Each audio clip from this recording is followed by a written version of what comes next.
fitted on the whole training set. Then it is trained on all these 10 simultaneously. And then using this trained model, predictions are made on the test set finally. Do we understand? We first train it for 9, test it for the 10th. We keep repeating this for each of the 10 parts that are there. Once this is done, the base model in that case then is fitted over all the 10 train set parts, and finally is tested on the test set. This is stacking. Okay. Now,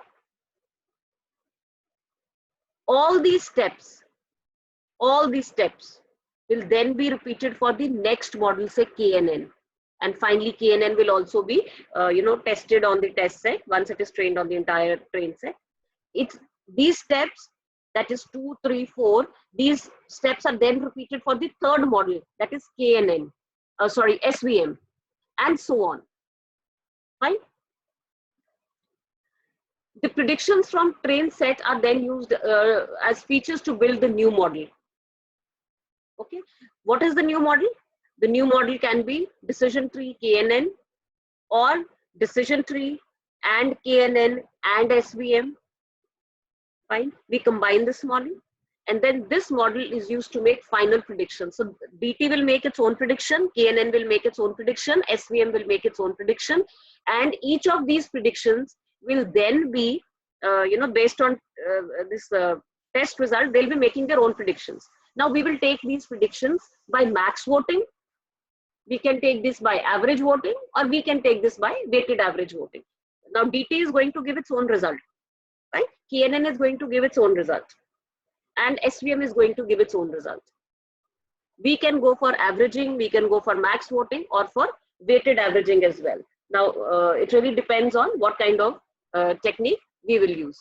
Let us talk about blending, one of the more advanced assemble techniques. The train set is split into training and validation set this time. Okay. Then the models are fitted on the training set as usual. Predictions are made on the validation test and the test set. Okay. The validation test set and its predictions are used.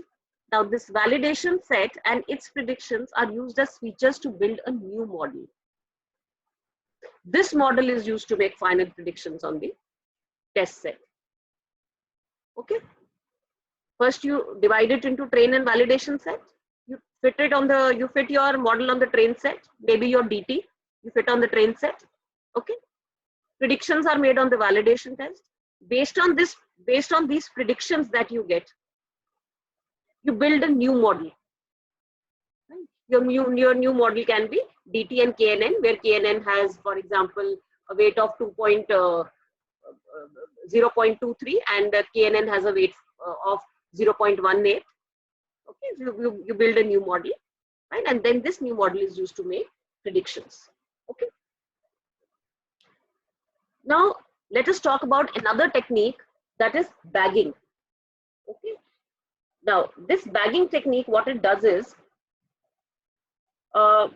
basically the idea behind bagging is combining the results of multiple models, okay, to get a generalized result. For example, this time whatever models we have, they are all decision trees. So we have multiple models, all of them may be different decision trees, to get a generalized result.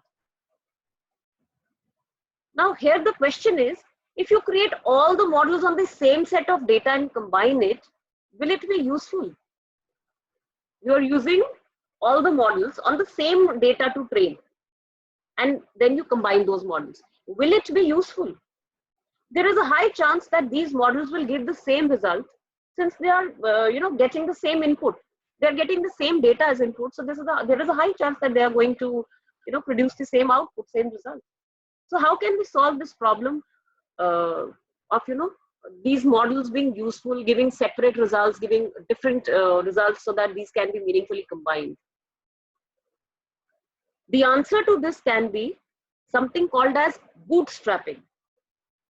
So what is bootstrapping? Bootstrapping is basically a sampling technique in which we create subsets of observations from the original data set with replacement.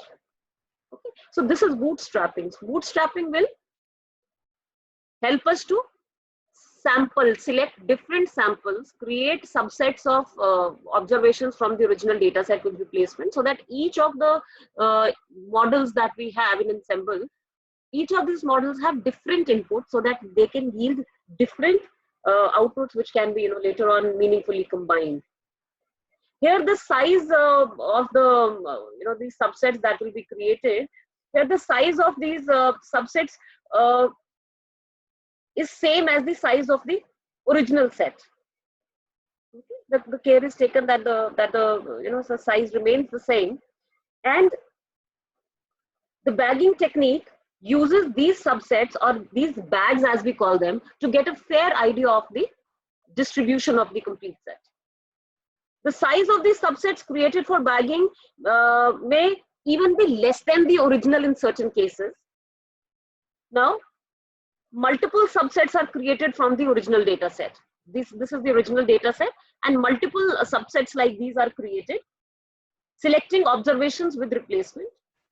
A base model is created on each of these subsets. Okay, a base model is created on data set 1, on 2, on 3. A base model is created on each of these subsets. The model runs in parallel and are independent of each other. Now this decision tree is going to run on this, okay, and this is going to run on this, this is going to run on this, and they are independent of each other. The results are not going to affect these results are not going to affect the results of model 3, and so on. So they are all running in parallel. There is no sequential feedback going from one model to another model. Okay. And then the final predictions, they are determined by combining the predictions from all these models. So this is bagging. We talked about bagging, we talked about bootstrapping, we talked about blending, we talked about stacking, we talked about certain basic techniques of ensemble learning, that is max, average, and weighted average technique. Okay, now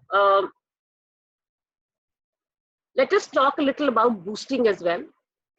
A subset is created in boosting from the original data set, much like this. Subset is created. Initially, all data points are given equal weightage. Okay, which means the data point given in subset D1, all these data points are given equal weightage. Okay. A base model is created on this subset then. This model is used to make prediction on the whole data set. The errors are calculated using actual values and predicted values. That is, as we have already learned in backpropagation, error is always equal to the predicted value minus the actual value. The observations which are incorrectly predicted are given higher weights. Okay. Another model is created and predictions made on the whole data set. Similarly, multiple records or models are created, each correcting the errors of the previous model. And the final model, which emerges to be a strong learner, right? How is it then? It is the weighted mean of all the models which have been created using these subsets. These are all weak models. These have been created. And then the final output is a strong model, which is the weighted mean of the all the weak learners in the big ring. So this is all about ensemble learning. But before we wind up, one serious limitation of ensemble method is the lack of interpretability of the resulting model. Resulting model that is there is so happens to be so complex that its interpretability, especially its mathematical and analytical interpretability, is a serious limitation. Higher the degree of hybridization or higher the number of models that we use in our ensemble, lesser is the variable tractability of the model, and thus lesser is the interpretability or the analytical interpretation of the model, which which will make your ensemble learning less than the preferred platform in industry. Because in industry, logic and tractability are important aspects. Once you can't track your model and once you can't logically analyze your model, the cost and the stakes are high. So ensemble learning, although may be used by students in academics currently for winning competitions and getting good results. But in industry, it is still a platform which needs understanding and needs tractability. That's all about ensemble learning today. Your questions you can mail to me, and we shall meet for the next lecture soon. Thank you.